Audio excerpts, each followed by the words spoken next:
Hello friends, कैसे हैं आप लोग। आज हम लोग पढ़ेंगे सीसीपी यानी सर्टिफिकेट इन कंज्यूमर प्रोटेक्शन, जिसमें आज हम पढ़ेंगे एसीएस 01 के खंड 1 में इकाई 2 उपभोक्ता का विकास, जिसमें आज हम आपके लिए लेकर आए हैं उपभोक्ता आंदोलन का उदय। तो वीडियो स्टार्ट करने से पहले जो भी फ्रेंड्स हमारे चैनल पे नए आए हैं, चैनल को सब्सक्राइब कर ले और बेल आइकन को प्रेस कर दे, ताकि जो भी लेटेस्ट वीडियो हमारे चैनल पे आए वो सबसे पहले आपको मिल सके। तो आइए ज्यादा टाइम को न लेते हुए चलते हैं अपने टॉपिक पर, उपभोक्ता का विकास में उपभोक्ता आंदोलन का उदय। तो आइए वीडियो को स्टार्ट करते हैं।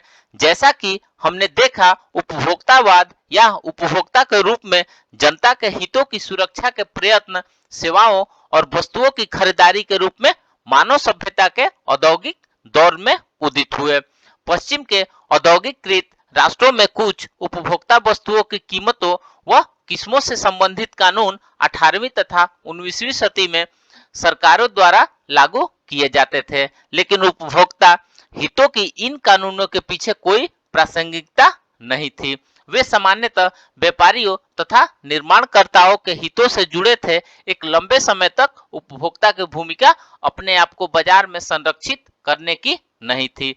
अमेरिका वह पहला देश था जिसमें उपभोक्ता आंदोलन की जड़ें विकसित हुई। स्वतंत्र उद्यमों पर आधारित औद्योगिकृत अर्थव्यवस्था 20वीं सदी के आरंभिक दौर में एक मजबूत उपभोक्ता आंदोलन के रूप में क्रियान्वित हुई। सर्वप्रथम उपभोक्ता संगठन 1936 में बना। इस उपभोक्ता आंदोलन के सामने मुख्य चुनौतियां थी अवैध व्यापार व निर्माण प्रक्रिया के प्रति उपभोक्ता को जागरूक बनाना तथा उपभोक्ता को भिन्न भिन्न उत्पादों, उनकी किस्मों, कीमतों व उच्चता के प्रति शिक्षित करना। 1960 के मध्य में अमेरिका में उपभोक्ता अधिकार आंदोलन राल्फ नादर के नेतृत्व में उग्रवादी हो गया। यह आंदोलन शक्तिशाली राजनीतिक व आणविक ताकतों को उपभोक्ता के रूप में संगठित करके न केवल किस्मों के उत्पादों के अधिकार की मांग करता था, बल्कि प्रबंध, तकनीक, पर्यावरण, सुस्पष्टता तथा सुरक्षा के निर्णयों के विरुद्ध संरक्षण के अधिकार की मांग भी करता था। 1960 तक अमेरिका के बाहर उपभोक्ता आंदोलन बहुत ही कम महत्व रखता था। भारत में उपभोक्ता आंदोलन 1970 के प्रारंभ में शुरू हुआ।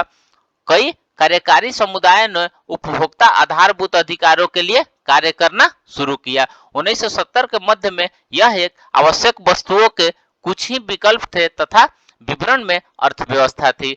भारतीय उपभोक्ता संघ की स्थापना 1977 में नई दिल्ली में अत्यावश्यक वस्तुओं की कीमतों को नियंत्रित करने के लिए हुई। सन 1979 में अहमदाबाद में उपभोक्ता शैक्षणिक व अनुसंधान केंद्र की स्थापना हुई। भारत सरकार ने भी उपभोक्ता के अधिकारों के संरक्षण के लिए कई कानून को लागू किया। इनमें से कुछ प्रमुख कानून इस प्रकार से हैं, जिसमें सबसे पहले देखेंगे उपभोक्ता संरक्षण अधिनियम 1986। यह अधिनियम राज्य व केंद्र के स्तर पर उपभोक्ता के हितों को विकसित व संरक्षित करने के लिए उपभोक्ता संरक्षण परिषद की स्थापना थी।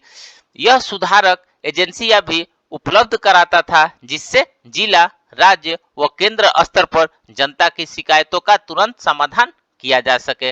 भारत में उपभोक्ता आंदोलन वर्तमान में उन शहरी केंद्रों तथा उन मध्यम वर्ग की जनता या निश्चित आमदनी वाले समुदाय जो कि महीने की आमदनी व बजट पर निर्भर रहते थे तक सीमित थी।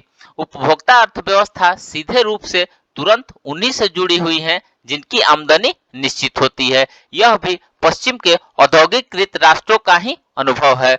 उपभोक्ता आंदोलन सबसे पहले शहरी व औद्योगिकृत क्षेत्रों में था, लेकिन धीरे धीरे दूसरे क्षेत्रों की अर्थव्यवस्था में भी फैला। इसी तरह भारत में भी उपभोक्ता आंदोलन की जड़ें शहरी क्षेत्रों में विकसित हुई, लेकिन 1990 के भूमंडलीकरण के बाद यह गांव तक फैलने लगा तथा यह तीव्र गति से गांवों में अपना रास्ता बना रहा था। निरक्षरता व गरीबी के परिणाम स्वरूप ग्रामीण जनता में जागरूकता की बहुत कमी है तथा ये वो जिन्हें शीघ्र ही संरक्षण की जरूरत है। तो फ्रेंड्स, इस प्रकार से आज हमने उपभोक्ता का विकास में उपभोक्ता आंदोलन के उदय के बारे में पढ़ा। तो मिलते हैं एक नए वीडियो के साथ में, तब तक से हमारे चैनल पे बने रहिए। धन्यवाद।